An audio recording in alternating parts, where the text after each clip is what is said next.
Hello. उम्मीद है आप सब खैरियत से होंगे।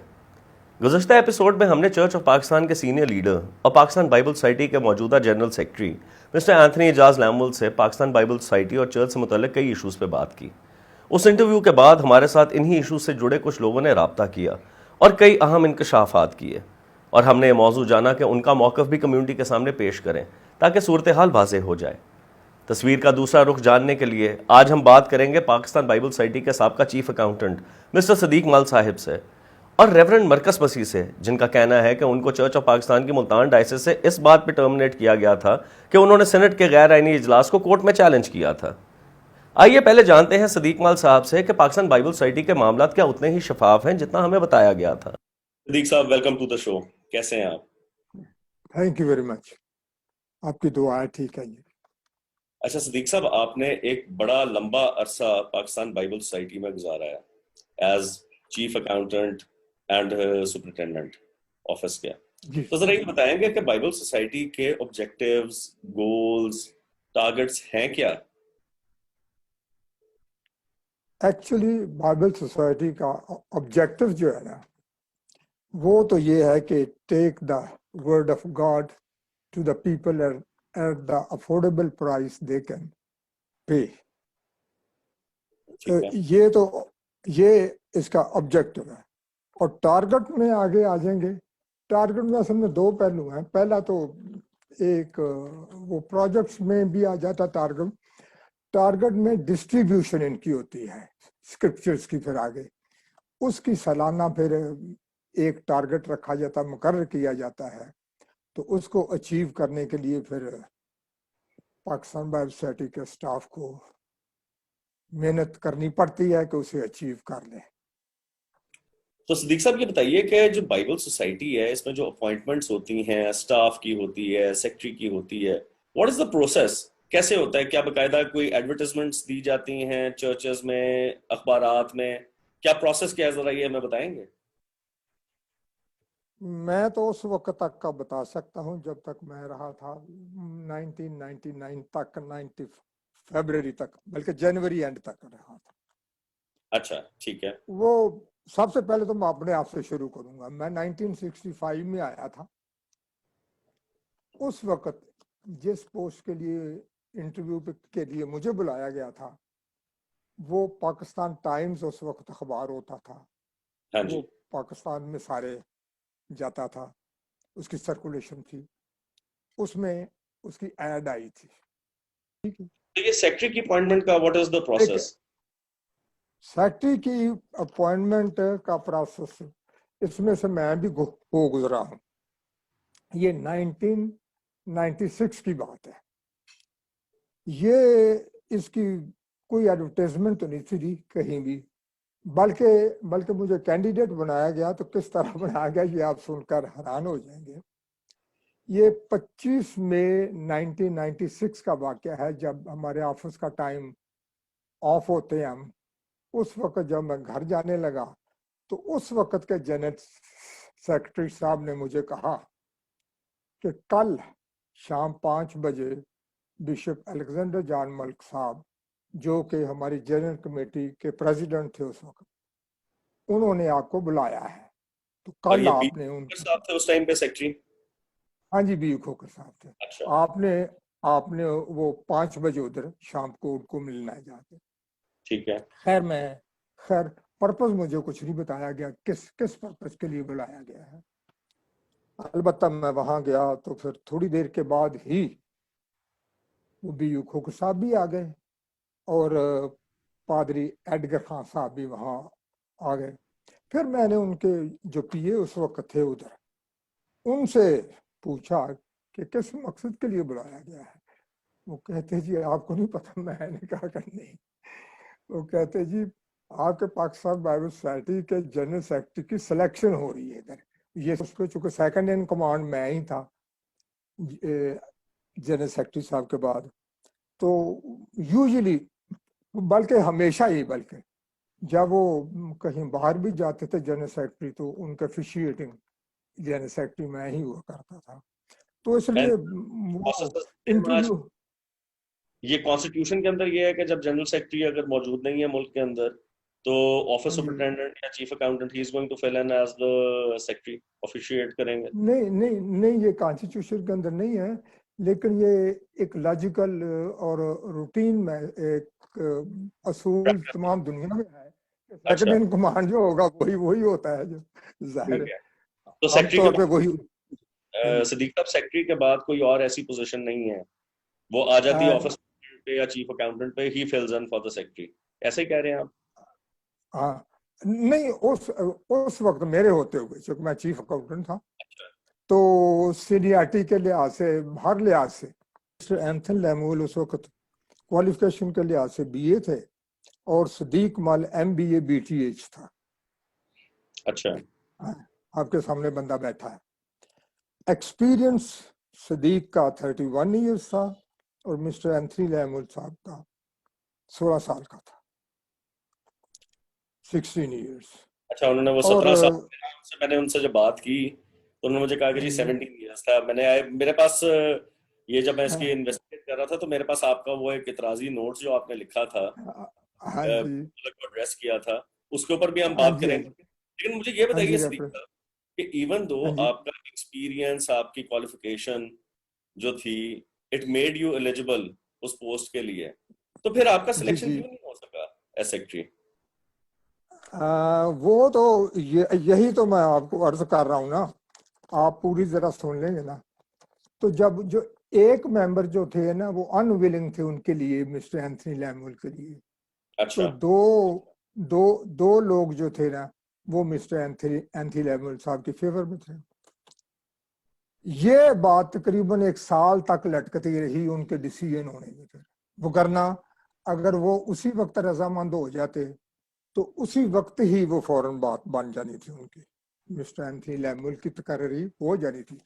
बल्कि उसके बाद 2 जनरल कमेटी की मीटिंग्स भी हुई, तो अच्छा। ताकि वो जो साहब अनविलिंग थे, वो तो ये क्रीडेंशियल देख के कह रहे थे ना सारी बात पे, असूली तौर पे वो बात कर रहे थे। तो वो कहते थे कि नहीं, ये बात नहीं बनती है, वो ठीक नहीं है, मेरिट पे नहीं वो आ रहे, जो मेरिट पे आता बंदा उसको लो। और वो इस हिसाब से कर रहे थे। और एक बात और अर्ज करूं आपके सामने, एक तीसरे बंदे का सीवी मंगाया गया, मिस्टर विल्सन गेल होते थे कराची में, वो हमारे मार्केटिंग ऑफिसर थे उधर कराची में। उनका सिर्फ सीवी मंगाया गया, लेकिन इंटरव्यू नहीं हुआ। वो क्यों मंगाया गया कि यूनाइटेड बाइबल सोसाइटी, जिसको आम लफ्जों में हम शॉर्ट करके यूबीएस भी कहते हैं, उनकी गाइडलाइन से एक वो स्टाफ मैनुअल है, उसके अंदर लिखा होता है। उनकी गाइडलाइंस ये हैं, ये कोई रिक्वायरमेंट या उनकी तरफ हुक्म नहीं है, गाइडलाइंस कह ले, एक तरह से सजेशन दिया। अच्छा। ये था, उसमें लिखा हुआ है कि जब भी इस तरह की कोई अपॉइंटमेंट करनी हो, तो कम से कम 3 कैंडिडेट्स जरूर हो, 3 हो। तो वो तीसरा नंबर पूरा करने के लिए उसका सीवी मंगवा लिया गया। उसका इंटरव्यू भी कोई नहीं हुआ। तो उसमें से बरकरार क्यों नहीं किया उसका इंटरव्यू, इस तरह से। अलबत्ता फिर फाइनली इसके बाद अगर उस वक्त डिसाइड हो जाता, तो 28 को जनरल कमेटी की मीटिंग थी, 28 मई 96 में। ये 25 को इंटरव्यू हुआ, 3 दिन के बाद ही, उस दिन ही उनकी अपॉइंटमेंट करके डिक्लेयर कर देना था। फिर उसके बाद भी एक कुछ 3-4 महीने के बाद मीटिंग हुई, उसमें भी नहीं किया, क्योंकि वो जो साहब जिन्होंने ऑब्जेक्शन लगा दिया था उस पर, वो अपनी जगह पे फिर कोई अड़ गए कि वो काम लटकता गया। तकरीबन 1 साल तक फिर उनको पता नहीं फिर कैसे रजामंद किया गया पाकिस्तानी हिसाब से, आप जानते ही हैं जो हो जाता है। ये आमतौर पे यहाँ पे एक बंदा ना कन्विंस होते हुए भी हाँ कर जाता है। जब उन्होंने फिर हाँ की, तो फिर अप्रैल 1997 में उनकी अपॉइंटमेंट और डिक्लेयर किया गया कि ये अब जनरल सेक्रेटरी। 1 साल आप अंदाजा लगा रहे हैं कि सिलेक्शन कमेटी 1 साल पहले की हुई है, तो 1 साल के बाद उसकी रिपोर्ट के और उसको डिसीजन करके तो फाइनल कर रहे हैं। तो ये आप समझ सकते हैं। और इस इसके लिए तो मैं अब क्या कहूँ आपको, नहीं तो कि वो जो क्यों अपना क्यों क्यों नहीं रह क्यों नहीं लिया गया मुझे, ये तो देखें वही बता सकेंगे। हाँ जी देखें उसके ऊपर भी आते हैं, लेकिन मुझे ये बताएं कि आपने अपना जो एक ऑब्जेक्शन लेटर लिख के भेजा बिशप मलिक को, जी जी। काफी लंबा चौड़ा लेटर लिखा जिसमें आपने बड़ी तफसील के हाँ जी हाँ साथ जी का सारी बहुत अपनी बहुत तफसील से। तो हाँ डिड जी, you get any response from bishop Malik? Response कोई नहीं मिला जी। कोई रिस्पॉन्स नहीं, no one got back to कोई यू? रिस्पांस, कोई, नो नो। अच्छा, इसमें मुझे जब एंथनी साहब से मैंने पूछा, मैंने कहा कि जी ये देखें, ये मेरे पास लेटर है, उसके अंदर बड़ी एक डिटेल के अंदर बात हुई भी है, तो ऐसी क्या वजह थी कि सदीक मल साहब, इवन दो ही had much more experience than you, he was better qualified than you, तो क्यों नहीं आपको उनको क्यों नहीं सिलेक्ट किया गया और आपको क्यों प्रेफर किया गया?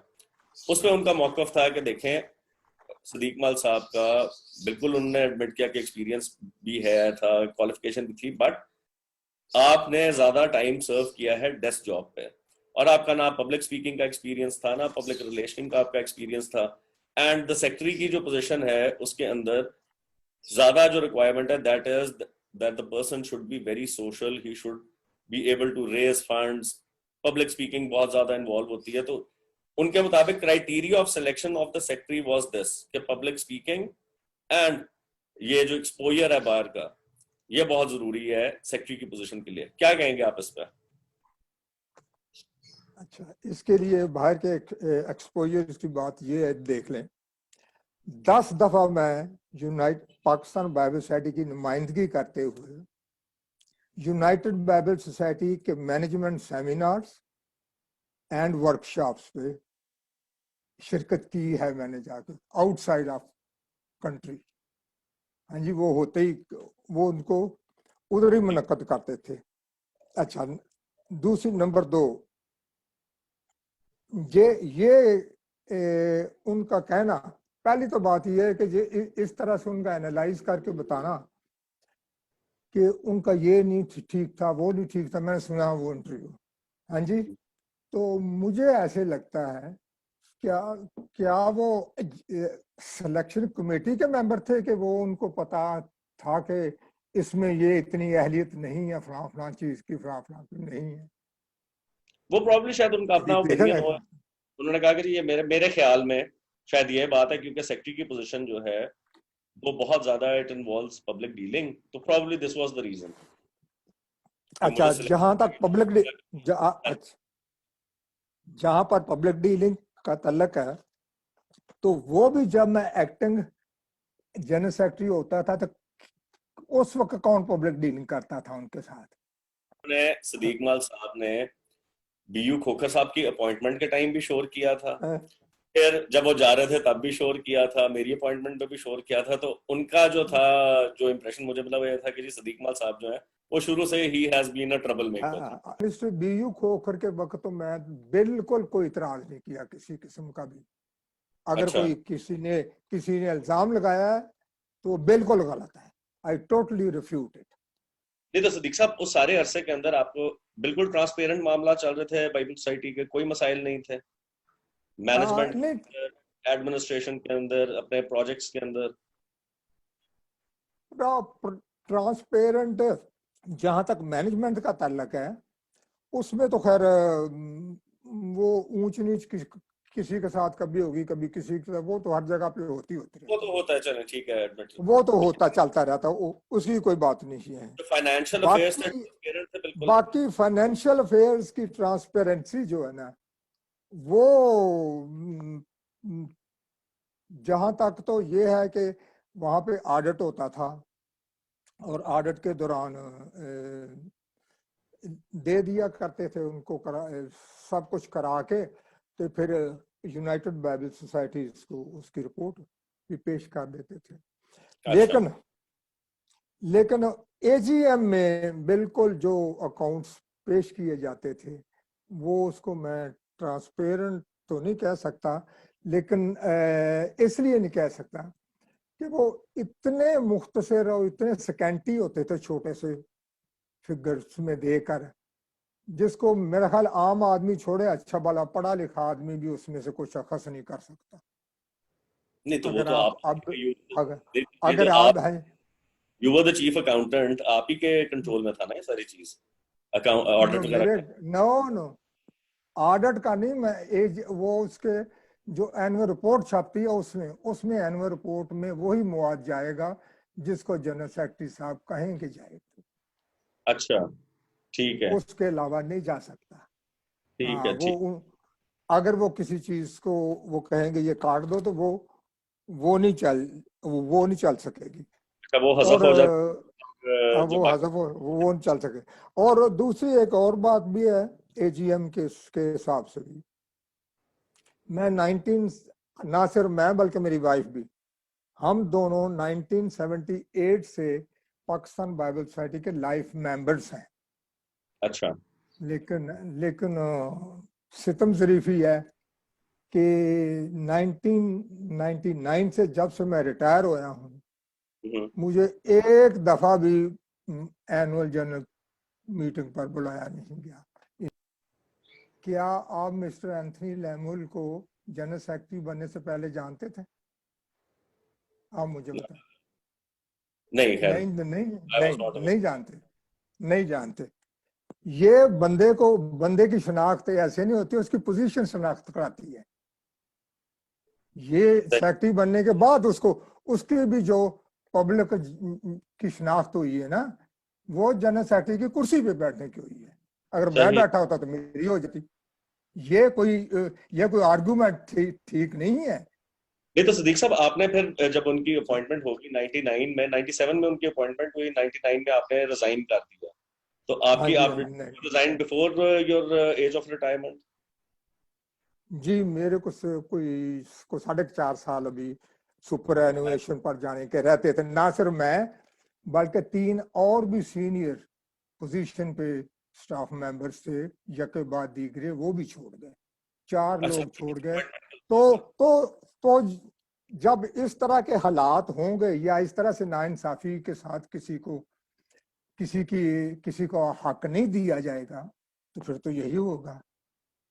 अच्छा, ये रिटायरमेंट की एज है क्या? क्योंकि बाइबल सोसाइटी के कॉन्स्टिट्यूशन में जो मेरे पास है उसमें 60 इयर्स लिखी हुई है तो कि है ही एज। 60, है ही 60, ठीक है। जो अगर आपके पास कॉन्स्टिट्यूशन फिर तो कैथलिक आपको पूछ साहब से तो फिर पूछा पूछ। था उन्होंने 65 का, कि जी नो 65 है, नो नो और नो 65 के बाद नॉट एट ऑल, टेंशन मिल सकती नॉट हैं। At all, not at all. Bible society का कॉन्स्टिट्यूशन है, वो कहता है कि 60 तक है एज सेक्रेटरी की, और उसके बाद में साल ब 65 साल 65 तक है। 65 हाँ अच्छा, 60 तक नहीं है, 60 के बाद फिर साल ब साल की आगे 65 65। 68 अच्छा, तक एक्सटेंशन है हाँ। अच्छा, ठीक है। और उसके अंदर ये है कि इट्स एन एनुअल एक्सटेंशन, के साल में एक दफा मिलती है। तो फिर उन्होंने एक जो है साहब, उन्होंने कहा कि जी वो देखें, एंथनी साहब ने तो इकट्ठी 2 साल की एक्सटेंशन ली हुई है, तो कैसे नहीं कॉन्स्टिट्यूशन की वायलेशन होती? तो इसके ऊपर क्या देखिए कहेंगे? मैं नो डाउट साल बाय साल भी आप करेक्ट कह रहे हैं। नॉर्मली प्रैक्टिस यही रही है कि पिछले तो जब पहले भी जिनको मिली गई इकट्ठी दी गई है, इसमें कोई नई बात नहीं हुई थी। आई एग्री अच्छा, विद यू कि साल बाय साल है, कॉन्स्टिट्यूशन ये कहता है। बट आप एज अ प्रैक्टिस आप करते रहे हैं, तो उसी प्रैक्टिस में बोर्ड ने कर दिया। अच्छा। 60 है, सिर्फ साल ब साल एक्सटेंशन लेके आप 65 तक, गोया मैक्सिमम 65 तक जा सकते हैं, वो भी ईयर बाय ईयर एक्सटेंशन के साथ। इसके जो सेक्रेटरीज हैं, ये कौन से चर्चेस से बिलोंग करते रहे हैं? चर्च ऑफ पाकिस्तान के रहे हैं, प्रेस्बिटेरियन के रहे हैं, कैथलिक चर्च के कितने रहे हैं? जरा इस पे थोड़ा सा हमें बताएंगे आप? जब जब से मैं आया हूं ना, 1965 में आया था मैं, वो उस वक्त से तो मैं ये देख रहा हूं कि आप चर्च की बात छोड़ें, चर्च से भी आगे डायसिस में ही जाएं, लाहौर डायसिस के ही आते थे सारे। चर्च ऑफ पाकिस्तान के लाहौर डायसिस के ही आए हैं जितने अब तक आए हैं, जो मेरे सारे ऊपर के हुए सारे हैं। लाहौर डायसिस के हैं? सारे के सारे चर्च ऑफ पाकिस्तान के अलावा भी शायद शायद खुदा करे लाहौर डायसिस के लोग जरा ज्यादा कॉम्पिटेंट, ज्यादा क्वालिफाइड हैं बाकी पाकिस्तान के क्रिश्चियन से। अच्छी बात है अगर आते हैं तो क्या वजह है कि फिर खाली लाहौर डायसिस के लोग आते हैं और बाकी किसी और चर्च का नहीं आता? प्रेस्बिटेरियन से कोई नहीं चेयरमैन आज तक बना, या चेयरमैन मेरे ख्याल में बनते रहे हैं, सेक्रेटरी के ओहदे के ऊपर ये कोई नहीं आया। सिर्फ चर्च ऑफ पाकिस्तान ये लाहौर डायसिस के हैं इसका लोग। जो इसका जवाब तो जनरल कमेटी को देना चाहिए ना, क्योंकि अपॉइंटमेंट वो करते हैं जनरल सेक्रेटरी की। और जनरल सेक्रेटरी अकेला जनरल सेक्रेटरी नहीं होता, ट्रेजरर भी साथ ही होता है। दुनिया में इस तरह कहीं नहीं है। इतराज नहीं उठाया बाइबल सोसाइटी ने, यूनाइटेड बाइबल सोसाइटी ने, जो कि नहीं, आपकी मदद यूनाइटेड बाइबल सोसाइटी इसलिए नहीं उठाती कि ये पाकिस्तान बाइबल सोसाइटी को ऑटोनमस उन्होंने रखा हुआ है। यूनाइटेड बाइबल सोसाइटी सिर्फ वो चूंकि फंड्स देती है, कोई 70-75% फंड्स वो अब कहीं आके वो दे रही है। पहले इससे भी ज्यादा देती थी, मैं जानता हूँ। तो मुझे बताएं कि एक तो आपके मैंने आपका जब कॉन्स्टिट्यूशन पढ़ा बाइबल सोसाइटी का, तो उसके अंदर तो सेक्रेटरी डेजिग्नेट की भी कोई पोजीशन नहीं थी। वो भी मैंने फिर बिल्कुल नहीं, सेक्रेटरी डेजिग्नेट की कोई प्रोविजन नहीं है। एक जो किताब इन्होंने शाया की, रीसेंट तो नहीं थी, 2013 में पब्लिश की थी उन्होंने, उसका अभी मुद्दा एकदम सुना तो लोगों के इल्म में आई बात कि जी इसके अंदर जो है कमेंट्री दी गई है, और उन्होंने कहा कि नहीं जी एक्सप्लेनेटरी नोट्स थे। लोगों का ये कहना था, जो शोर बहुत सारे जो लोग फॉलो करते हैं इस रिलीजियस डिबेट को भी जिन्होंने किया, उनका ये कहना था कि कॉन्स्टिट्यूशन में बाइबल सोसाइटी के कोई प्रोविजन नहीं। मैंने I actually read it out to him also, meant to maintain it for the encouragement of wider circulation of the holy scriptures of the Old and New Testaments without note or comments throughout Pakistan and so far as may be possible in other lands. It does not say denominational या कुछ। नहीं। तो उसके ऊपर ये जो इतराज़ात जब उठे थे, ये जब पास्टर शफीक कमल साहब ने उठाए थे, तो उसमें बहुत सारे लोगों ने यही कहा था कि जी उसका बाइबल सोसाइटी का कॉन्स्टिट्यूशन कहता है कि कुछ नहीं आप छाप सकते और सिवाय बाइबल। ये गलत है। ये जो नोट एंड कमेंट की बात है, it means you can not put any bias denominational, क्योंकि हम बाइबल छापते हैं, हमने कभी कमेंट्रीज नहीं छापी आज तक बाइबल सोसाइटी ने, क्योंकि कमेंट्री में आप बायस हो जाते हैं। आप नोट्स छापते हैं एलैबोरेटिंग द स्क्रिप्चर टेक्स्ट। इसमें जरा मुझे बताएं, क्या बाइबल सोसाइटी कमेंट्रीज छापती है या नहीं छापती है? पाकिस्तान बाइबल सोसाइटी की हम बात कर रहे हैं।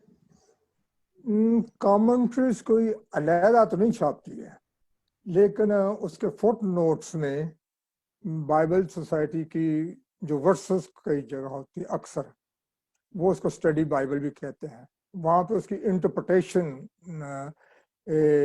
बाहर छापती थी, बाहर के यूरोप वगैरह। दूसरी बात सोचने की आशिर साहब ये है कि ये चीज हमें कल्चर टू कल्चर देखकर कंसिडर करनी पड़ेगी।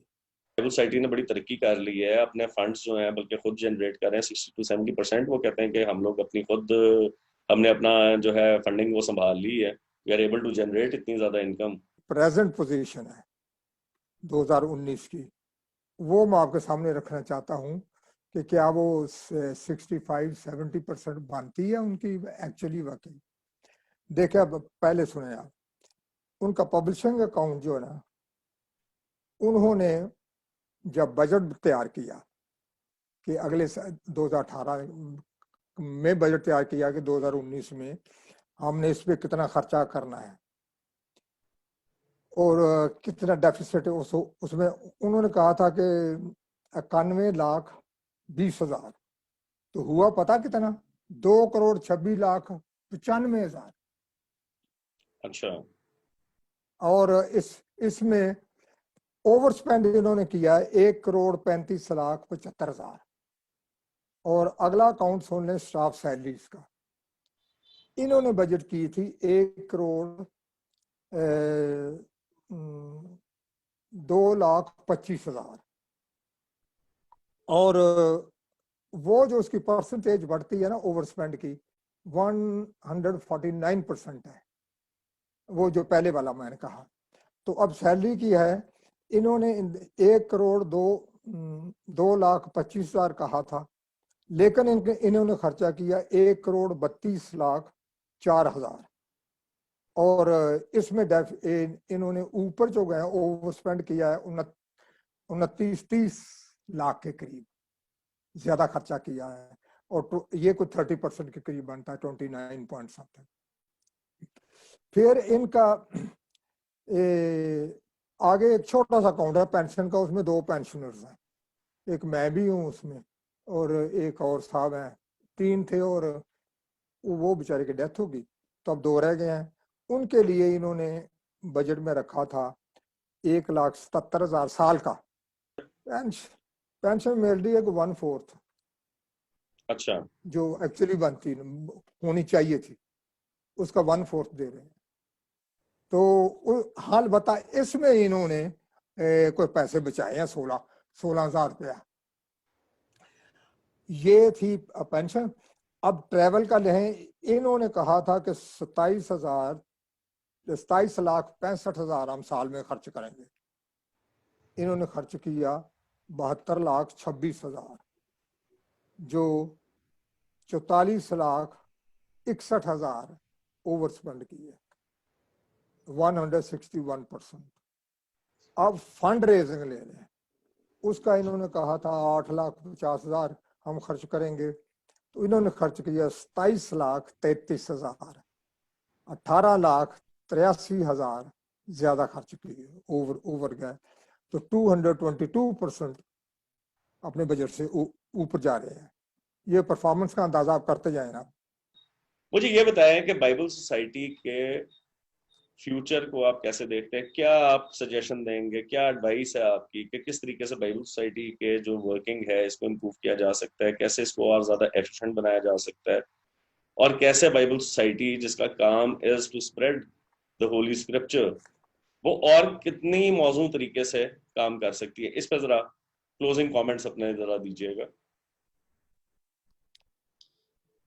पहली तो मैं ये अर्ज करना चाहता हूँ कि जो एक दफा ये बड़ी देर पहले टीवी पे मैं सुन रहा था, एक सियासतदान का, वो कॉन्स्टिट्यूशन ऑफ पाकिस्तान की बात कर रहा था, तो उसको होली बुक कह रहा था। ऐसा ही है, तो बिल्कुल ऐसा ही।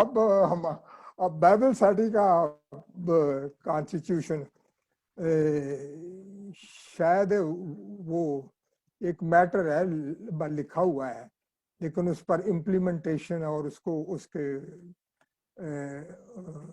उसकी ऑनर करना या उसकी रिस्पेक्ट उसके मुताबिक चलना, एक तो ये नहीं है। ये तो मेरे ख्याल में किसी भी इदारे में नहीं है, जितने भी तो छोटे से तो इसीलिए तो इदारों को पठा बैठा। तो आप शुक्र करें, बाइबल सोसाइटी का शुक्र करें कि बाइबल सोसाइटी को यूबीएस ने पता कितना इस दफा डोनेशन दिया है, और सिर्फ यूबीएस की वजह से ही खुदा ने हमें बचाया हुआ है, सारे मसीहियों को, कि हमें बाइबल मिल रही है। क्योंकि उनका डोनेशन जो आया है 6,01,04,000 रुपया। तो ये जितना मैंने आपको बताया है कि जितना हमने ओवर स्पेंड किया, इसीलिए तो मैं कह रहा हूं कि अगर मेरे पास भी आसानी से पैसे ज्यादा मिलते जाएं तो मैं भी खर्च करता जाऊंगा। तो उनको मिलते जा रहे हैं तो वो खर्च कर रहे हैं, तो आपको मुझे क्या एतराज होना चाहिए?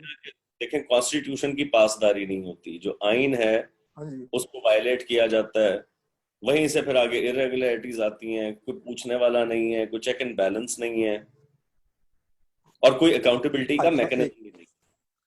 हाँ, अकाउंटेबिलिटी का तो प्रॉब्लम बड़ा। Thank you so much Sadiq साहब, आपने वक्त निकाला और हमें बेहतर तौर पर समझने का मौका मिला कि बाइबल सोसाइटी के अफेयर्स कैसे चल रहे हैं और किन चीज़ों की ज़रूरत है जो हमें फोकस करने की उन इश्यूज के ऊपर, कि हम बेहतर तौर पर इसको चला सकें।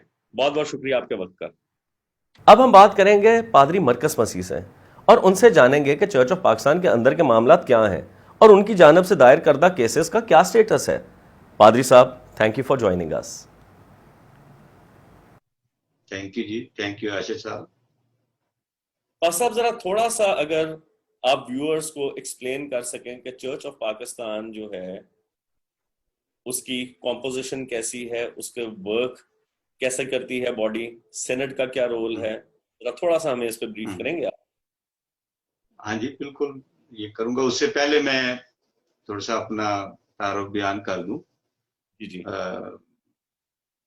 1994 में 94 में मैंने गुजरांवाला थियोलॉजिकल सेमिनरी से डिग्री हासिल की और तब से मुल्तान डायसिस चर्च पाकिस्तान में बतौर पास्टर मुख्तलिफ कलीसिया में खुदा की खिदमत करता रहा हूँ और 2000 से ताहाल अभी तक हमारी मुल्तान डायसिस के 5 डिस्ट्रिक्ट, उनमें से 3 डिस्ट्रिक्ट स्टुंजाबाद, मुजफ्फरगढ़ और बहावलपुर डिस्ट्रिक्ट का डीएस डिस्ट्रिक्ट सुपरिटेंडेंट रहा। और अच्छा। 2003 से लेकर 7 तक जब हमारी मुल्तान डायसिस के बड़े हालात खराब थे, कोई बिशप भी नहीं था, बिशप जॉन विक्टर मल रिटायर हो गए, तो एज ए बतौर वाइस चेयरमैन मैंने मुल्तान डायसिस में खिदमत की। और साबका मॉडरेटर बिशप अजराया साहब किसी सूरत भी बिशप लियो रॉड्रिक पॉल को बिशप नहीं बनाना चाहते थे, और अच्छा। मैंने वो कलीदी किरदार अदा किया, क्योंकि काफी अरसा 7 साल तकरीबन हो चुके थे, कोई बिशप नहीं था, और करके बिशप लियो साहब को इलेक्ट करवाया। और उस वक्त के बहुत सारे बिशप साहबान वो जानते हैं कि क्या हुआ था, और मॉडरेटर बिशप तो बखूबी जानते हैं कि हम उस पर भी वो। बात करेंगे, उस पर भी बात हाँ करेंगे। जी, बिशप लियो का आपने भी जिक्र किया, उस पर भी हम आएंगे। बिशप लियो शायद भूल गए, मैं सिर्फ इतना बताना चाहता हूँ। सीनेट के हवाले से अभी हम आते हैं, तो मैं 2000 से लेकर 2017 तक सीनेट काउंसिल का मेंबर रहा हूँ, और 2008 से 15 तक सीनेट एग्जीक्यूटिव कमेटी का मेंबर रहा हूँ। इसलिए मैंने काफी ये इस दौरान वहां से बहुत कुछ सीखा, और खुदा का शुक्र है कि मैं चर्च ऑफ पाकिस्तान का पादरी हूँ, और चर्च ऑफ पाकिस्तान 1970 में वजूद में आया था, और इसमें पहली 4 बुनियादी बड़े चर्चेज थे, एंग्लिकन चर्च, मेथोडिस्ट चर्च और स्कॉटिश प्रेस्बिटेरियन चर्च और लूथरन चर्च। इनका इल्हाक हुआ, और आगाज में ये 4 डायसिस थी जिनको आज भी मदर डायसिस कहा जाता है। उनमें Multan diocese, Lahore diocese, Sialkot diocese और कराची डायसिस है। और 1980 के बाद 4 मजीद डायसिस इनमें से बनाई गई, और वो रायवन डायसिस है, पिशावर है डायसिस है, हैदराबाद और फैसलाबाद डायसिस है। और 2014 से पहले जो है इनकी काउंसिल, क्योंकि हमारी आपका सवाल सिनेड का है, पहले मदर डायसिस की नुमाइंदगी 10 मेंबर्स होते थे, और बाकी 4 डायसिस 8-8 के हिसाब से, मगर 2014 के बाद इक्वल कर दिया, 10-10 मेंबरशिप इनकी होती है, जिसमें आधे पादरी साहबान होते हैं और आधे लेमैन साहबान होते हैं। और इसमें बिशप्स भी होते हैं इन्वॉल्व?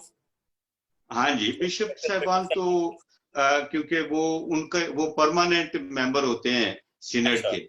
बिशप साहबान अगर रिटायर भी हो जाए तो फिर वो मेंबर रहते हैं, वोटिंग कास्ट नहीं कर सकते, मगर वो जरूर वहां के मेंबर होते हैं सीनेट के। और इसमें यानी बिशप साहबान ही काउंसिल हमारी, जो जैसे 3 साल बाद सीनेट आएगी, उससे पहले वाली जो काउंसिल उसमें बकायदा 10 मेंबर्स चुने जाते, इलेक्ट होते हैं काउंसिल के जरिए से, और वो फिर सीनेट के मेंबर बनते हैं। और ये सेनेट का जो इजलास होता है ये ट्राई एनुअल होता है, हर 3 साल के बाद? हाँ जी, 3 साल के बाद होता है, और इसी का तो ये हालात सारे बने कि हाँ जी, ये उसके ऊपर आते हैं। आपने सिनेट के ऊपर आप गए कोर्ट में, क्योंकि 2015 में हुआ सेनेट का इजलास, और फिर 2017 में यानी कि 1 साल पहले अपनी जो मुद्दत थी उससे पहले बिशप अजराया थे उस टाइम पे मॉडरेटर, उन्होंने सेनेट का इजलास कॉल कर लिया। जरा उसके बारे में थोड़ा सा बताएं, और फिर ये बताएं कि आपको क्या ये जरूरत पेश आई कि आप जाके सेनेट का इजलास जो है वो चैलेंज करें कोर्ट ऑफ लॉ में? जरूर, जैसे अभी आपने भी फरमाया और इसी तरह है, और ये शुरू से मैं 1970 से लेके बीच के दौर जहां ये सीनेट डिवाइड कुछ हुई थी, कुछ अर्ता लड़ पड़े थे, उसके अलावा हर 3 साल बाद ये जो है मीटिंग इजलास होता है। मई में 2015 में इजलास हुआ, इस हिसाब से इजलास होना चाहिए था 2018 मई में।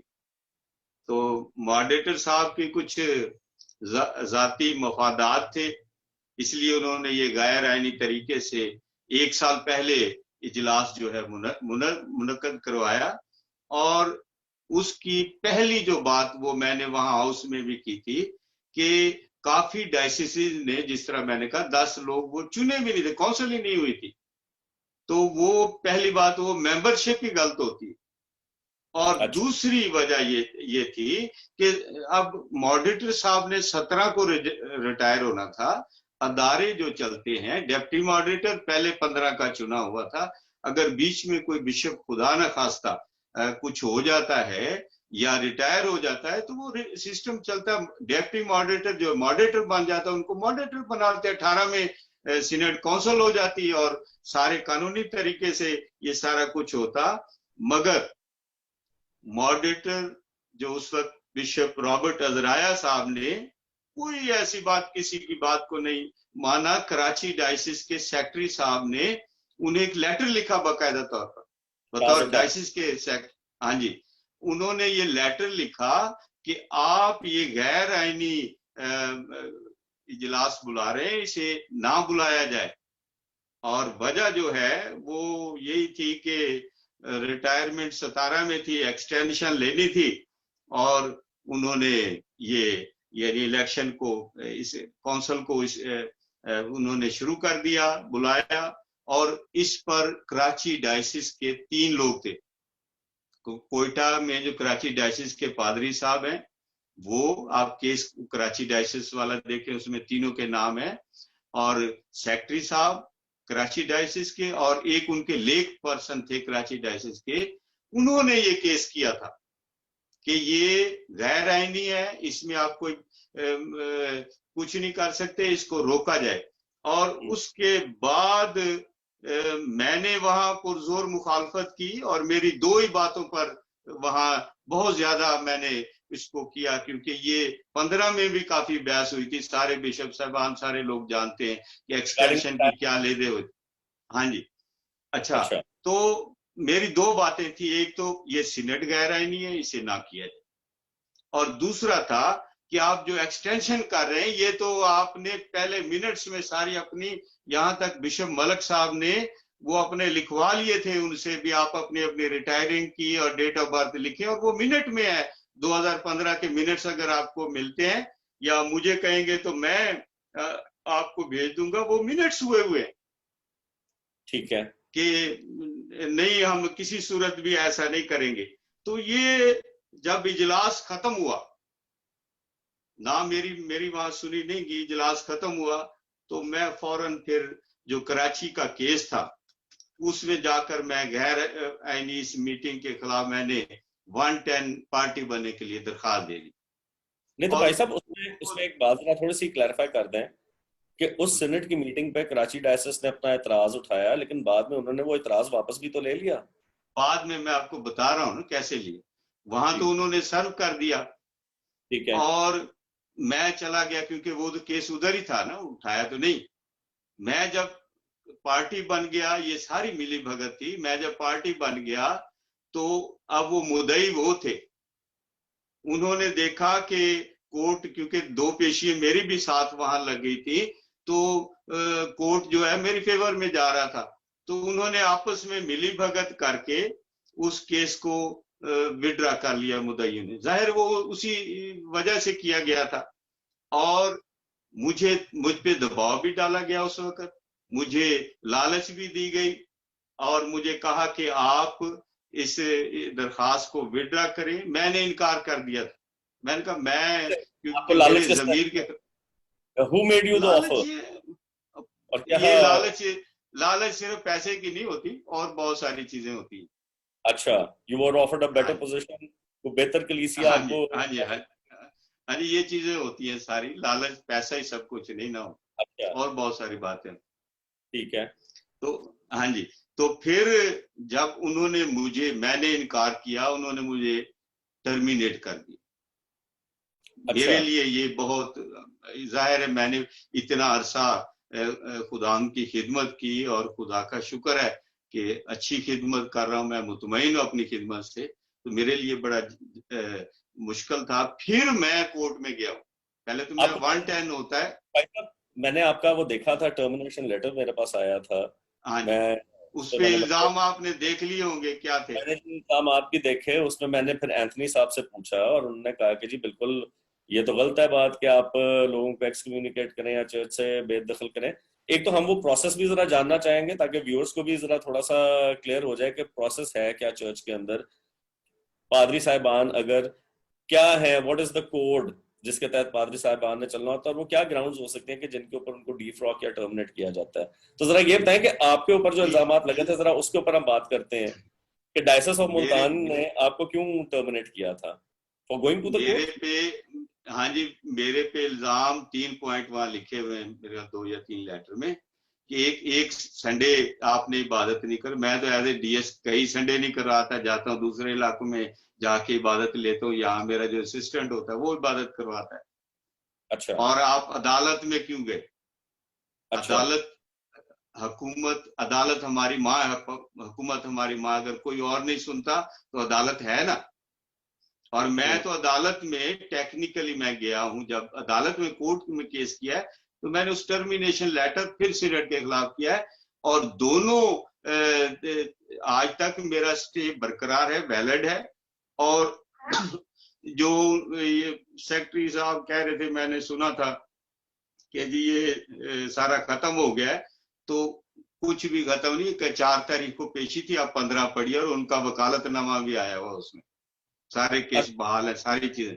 नहीं क्योंकि उसमें वो सेक्रेटरी साहब जो है सेनेट मिस्टर एंथनी लैम्बल, उन्होंने तो मुझे हाँ, बताया कि जो स्टे था वो खत्म हो चुका है और हाँ जी, हमारी जो सेनेट का हम इजलास मेरे ख्याल में नवंबर में ये आपकी 50 इयर्स ऑफ यूनियन जो हो रही है चर्च ऑफ पाकिस्तान की, उसके अंदर वो सेनेट का हाँ जी, इजलास 50 साल। जिस पादरी ने लिया, ही इज अ टर्मिनेटेड पादरी, terminated from the diocese of Multan. अच्छा उसमें जज ने अभी पीछे 6 सफ़े का फैसला दिया है। उसमें उसने क्लियरली कह दिया है कि भाई कोई भी सीनेट का फैसला पादरी साहब को अफेक्ट ना करे। ठीक है, उसका तो ये स्टेटस है इस वक्त। ठीक है, सेनेट का फैसला पादरी साहब को अफेक्ट ना करे, सीनेट का ना करे, सीनेट मीट कर सकती है, अपना काम चलाए।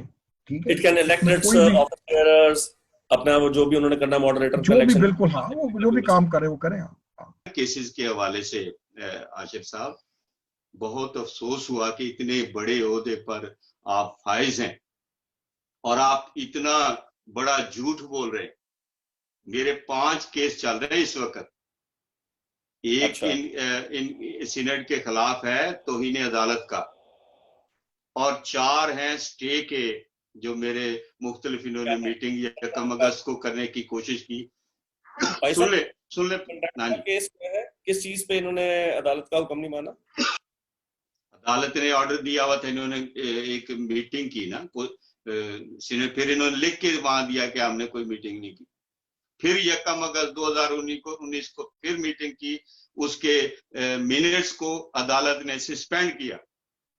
अच्छा। और इसके अलावा शायद आपको इस बात का इल्म ना हो, एंथनी लैमुल साहब ने मेरे खिलाफ लाहौर सिविल कोर्ट से मेरे खिलाफ केस दायर करके स्टे ले लिया था कि ये पादरी साहब टर्मिनेटेड हैं, ये चर्च ऑफ पाकिस्तान का हिस्सा नहीं है, लिहाजा ये चर्च ऑफ पाकिस्तान के मामलात में मुदाखलत ना करे। एड्रेस मेरा गलत लिखा हुआ, ताकि ना पादरी मरकज को पता हो और मैं इस सारे स्टे को और सारे केस को मैं कंफर्म करा। ये खुदा का शुक्र मुझे पता चल गया। मैं लाहौर गया, वहां कोई 10 से 15 पेशियां हुई और उन्होंने जल्दी किया, और खुदा का शुक्र है कि उस स्टे को खारिज किया और वो फैसला मेरे हक में हुआ। फिर एंथनी लैमुल साहब सेशन कोर्ट में लाहौर में गए, वहां भी उनकी दरखास्त खारिज हुई और मेरे हक में हुई। और अब 476, क्योंकि वहां उन्होंने अदालत में झूठ बोलकर स्टे लिया था, 476 का केस एंथनी साहब पर चल रहा है और उनकी वो रिसीव नहीं कर रहे थे। फिर बैलफ ने बड़े तरीके से जाकर उनके ऑफिस से उनसे रिसीविंग भी ले ली है और वो केस चल रहा है। खुदा करेगा एंथनी साहब इंतजार करें, वो भी फैसला आ जाएगा। भाई साहब मुझे ये बताइए कि आपका टर्मिनेशन लेटर जो था वो बिशप ऑफ मुल्तान ने इशू किया था, हाँ जी, लेकिन आपने जो है स्टे जो है वो सिनेट के ऊपर लिया हुआ है, तो क्या इसका क्या है, what is the legal process इसमें? नहीं, लीगल प्रोसेस ये है एक ही मेरा केस था, सीनेट की वजह से प्रेशर से हुआ ना। मैं सीनेट के कराची वाले केस में 110 बनने गया तो मुझे मेरे पे कोई और इल्जाम तो नहीं है ना। ठीक है, तो ये सीनेट वालों ने करवाया था, प्रेशर डाला होगा बिशप लियो पे। अच्छा, हाँ जी। और उसके अलावा मैं आपको बता दूं कि सिंध हाई कोर्ट कराची में पादरी परवेज बरकत और पादरी रेमंड सोहेल, पिछली मीटिंग में आप उनका कोई एक दिखा रहे थे जॉइंट स्टॉक वाला, उन्होंने इस गैर आईनी सीनेट के खिलाफ उनका केस चल रहा है और 10 अगस्त को तलब किया हुआ हाई कोर्ट ने तमाम बिशप साहबान को कि आकर अपने मौकफ का या अपना जो भी है उसको बयान करें। और इतने सारे केसेस के बावजूद मेरे भाई एंथनी साहब कहते कुछ भी नहीं। वो तो आपका उन्होंने प्रॉपर्टी के जिम्मे में वो कह रहे थे कि जी हाँ जी, हम बिल्कुल नहीं चाहते कि हम पैसे स्पेंड करें। मैंने उनसे पूछा, मैं करके मुझे तो ये इतला मिली है कि करोड़ों रुपया जो है वो लीगल फी की मद में चला जाता है आपका। तो जरा उस पर थोड़ा सा एक्सप्लेन करें। तुमने कहा कि जी केसेस नहीं होने चाहिए, लेकिन हम क्या करें, हमें फिर वो अपनी प्रॉपर्टी जो है उसको भी सेफगार्ड करना है। लेकिन ये वाले मामला जो है उन्होंने इसका जिक्र नहीं किया कि सेनेट के ऊपर कोई ऐसी कोई चीज चल रही है या सिंध हाई कोर्ट के अंदर भी कोई मामला चल रहा है इसका, ये उन्होंने जिक्र नहीं किया। ये उनसे पूछ ले, नहीं तो मैं सारी चीजें आप कहेंगे मैं प्रोवाइड करूंगा। मैं मुझे क्या जरूरत है एंथनी साहब की तरह। हाँ जी, सब कुछ है। अच्छा, दूसरा जो सवाल आपका है ना, ये आप बता रहे कि ये कोर्ट केसेस, ये चर्च ऑफ पाकिस्तान को इंटरनेशनल जो लोग हैं वो डेवलपमेंट प्रोग्राम के लिए फंड्स देते हैं और ये बड़ा इजी तरीका होता है। मैं सारे इन फोरमों पे रहा हूं, मैं पार्टनर्स फोरम में भी मेंबर मुल्तान डायसिस की नुमाइंदगी करता रहा हूं।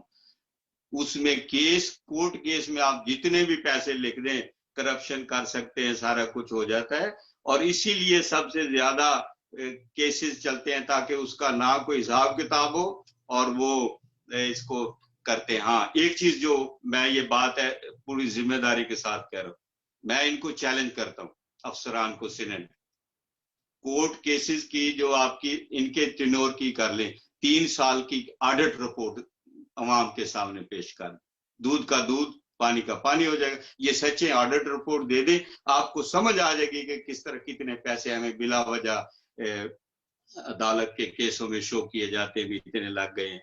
और मैं खुद आशिर साहब 17 साल से सीनेट का मेंबर हूं। मेरे याद में अभी तक नहीं है कि कोई ऑडिट रिपोर्ट हाउस में या किसी मीटिंग में पेश की गई हो।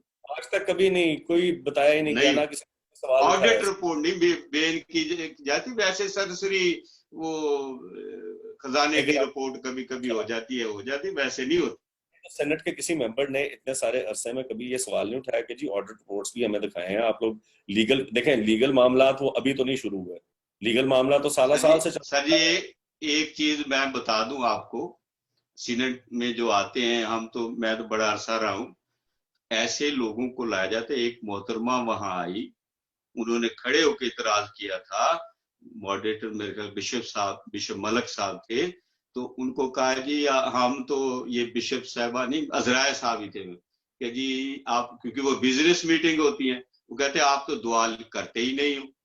तो उसको समझाया, बीबी ये बिजनेस मीटिंग, इधर ये चीजें, तो लोग ऐसे आते हैं वो बेचारों को पता ही नहीं होता भी क्या हो रहा है क्या नहीं हो रहा। मेजोरिटी मेंबर्स वो चुने जाते।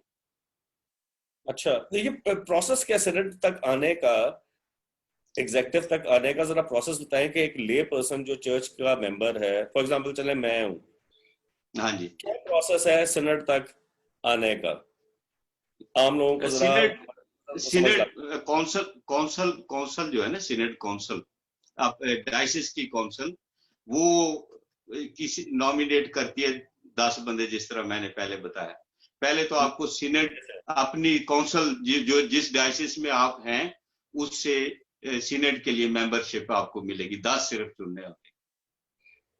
वहां से आपका नाम आएगा तो फिर आप कौंसल में आएंगे। कौंसल के बाद फिर नॉमिनेशन कमेटी जो है वो जिसको रखना चाहे वो रख लेती है। या और इसका क्या देखा जाता है, अगर आप जो आपने 10 मेंबर्स लेने हैं उनकी क्या है रिक्वायरमेंट्स क्या है, what is the qualification to become senate member? Qualification तो उनके जो लियाकत के मुताबिक होना चाहिए, मगर ये होता है कि जो यस मैन हो, ये क्वालिफिकेशन आजकल ज्यादा चल रही है।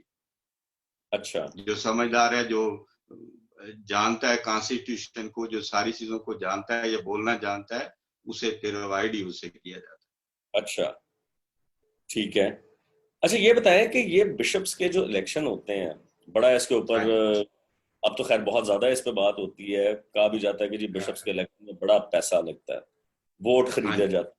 मुझे तो लग रहा था कि जिस तरह हमारे जनरल इलेक्शंस में ये ट्रेंड है, वो हमारे चर्च के इलेक्शंस के अंदर भी है। क्या ये बात दुरुस्त है? मीडिया में मैंने भी सुना है एक दो बंदों से, एक पादरी जॉर्ज विलियम साहब थे मुल्तान से, या बिशप साहब थे, उन्होंने ऐसा कहा। मगर मैं भी काफी इलेक्शन प्रोसेस में गुजरा हूँ। हमारे आशिफ साहब, एक चीज आप ज़हन नशीन कर लें कि हमारा एक कल्चर है, मुल्क जिसमें इसमें रहते हैं, इलेक्शनों में दूसरे इलेक्शन ले लें, उसमें जो कोई हार जाता है तो वो कहता है ये धांधली होगी, ये हो गया, ऐसा ही होता है ना। हम हार ये बताएं कि ये जो बहुत ज्यादा आपने सेनेट के ऊपर जो, बल्कि इनफैक्ट स्टे भी लिया है, सेनेट के अंदर जो मामला थे वो भी एक्सटेंशन के ऊपर था कि जी रिटायरमेंट के बाद भी एक्सटेंशन दी जाए। जिस तरह बिशप अजराया साहब ने पहले बुला लिया इजलास कि उनको एक्सटेंशन मिल जाए। बिल्कुल यही था। तो आपके ख्याल में पहले एक मुझे बताएं कि क्या ये ट्रेंड दुरुस्त है? ये होनी चाहिए ऐसी चीज?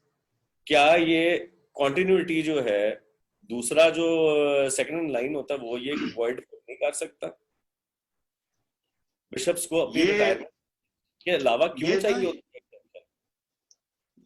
देखें जी, ये चीज जो है ना, इसी पे तो इतराज था, सारी चीजें काफी अरसे से ये चल रहा था, क्योंकि बिशप साहबान सीनियर भी होते हैं, लोग हम सारे उनकी बड़ी इज्जत भी करते हैं, सारी चीजें।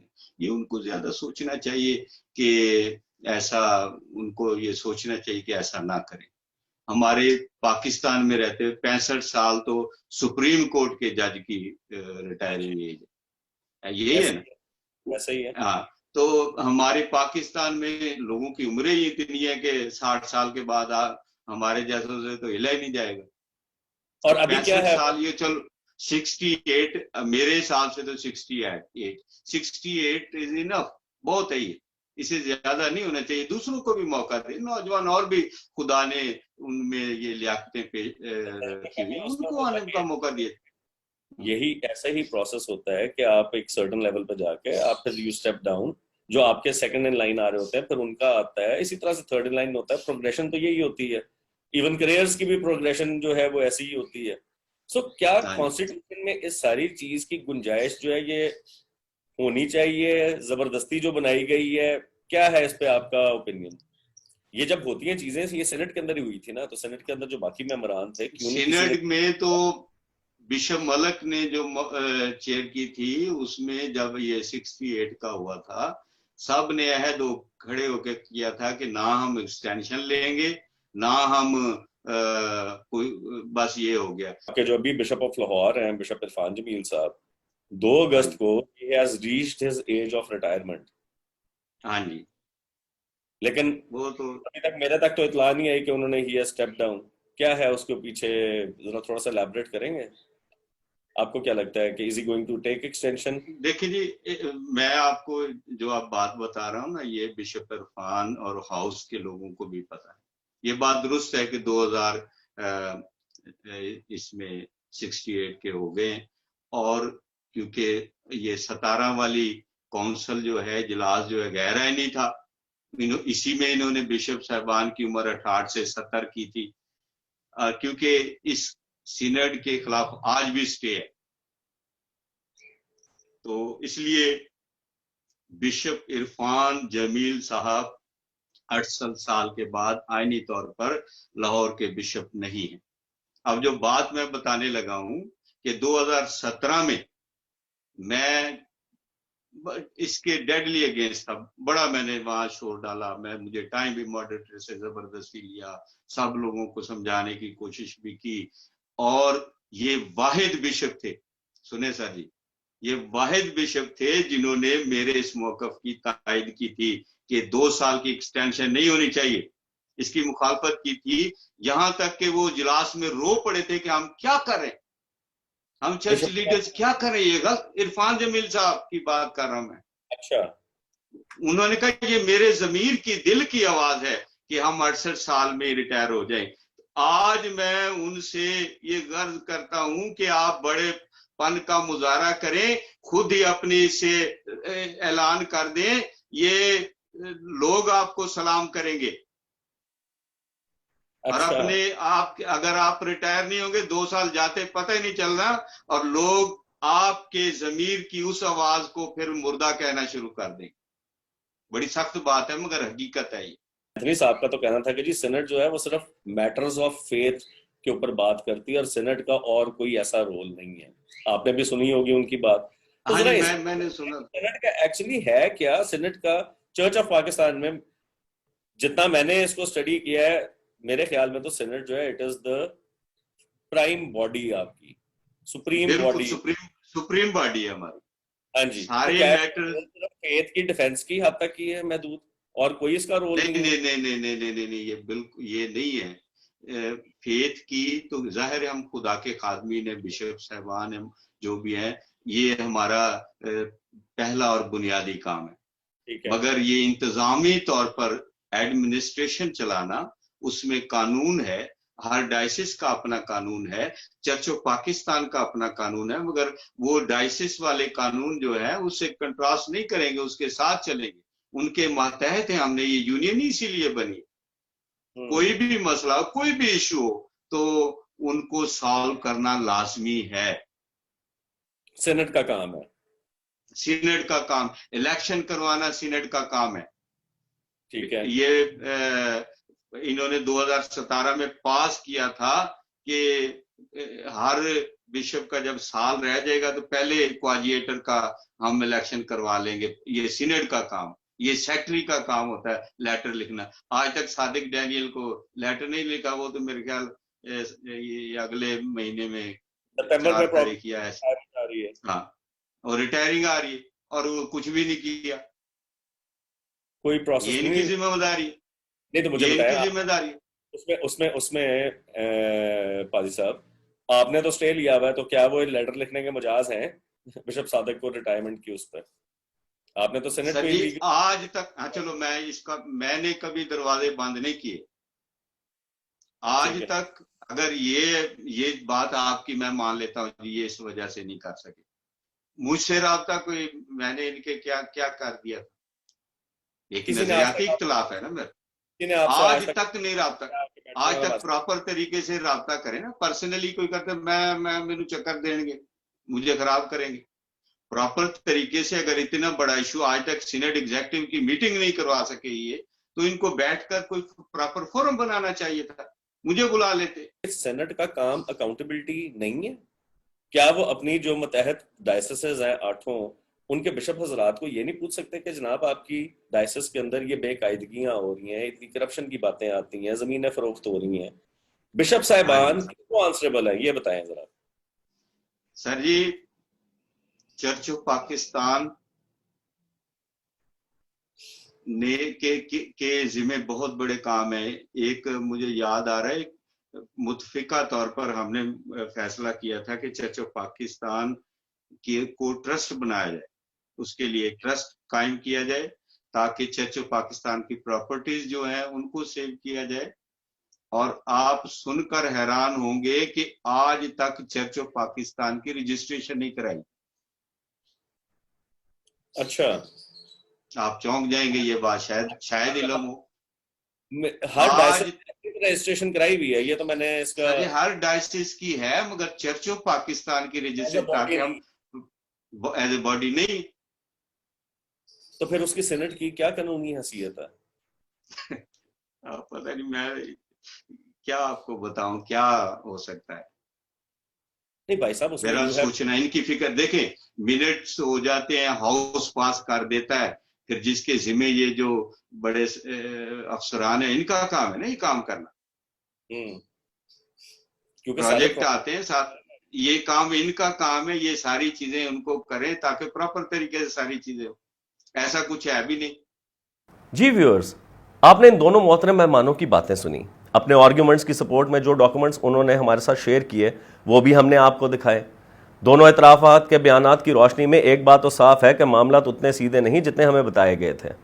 यहाँ हम आपके साथ ये खबर भी शेयर करना ज़रूरी समझते हैं कि सिंध हाई कोर्ट में 2017 में एक पिटीशन दायर की गई थी, जिसमें उसी साल में होने वाली गैर आइनी सीनेट के इजलास को चैलेंज किया गया था। 17 जुलाई 2020 को सिंध हाई कोर्ट के रजिस्ट्रार्स ऑफिस ने चर्च ऑफ पाकिस्तान की सीनेट और तमाम बिशप हजरात को एक नोटिस इशू किया है, जिसमें उनको 10 अगस्त 2020 को अदालत में पेश होने का हुक्म दिया गया।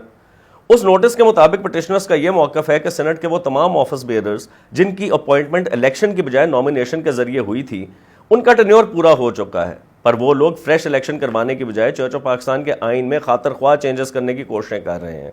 इस नोटिस में सिंध हाई कोर्ट के रजिस्ट्रार ऑफिस ने यह वाजे लिखा है कि अगर डिफेंडेंट्स की तरफ से चर्च ऑफ पाकिस्तान के आइन की कोई भी खिलाफ वर्जी की गई तो अदालत मौजू ऑर्डर पास करने की मजाज है।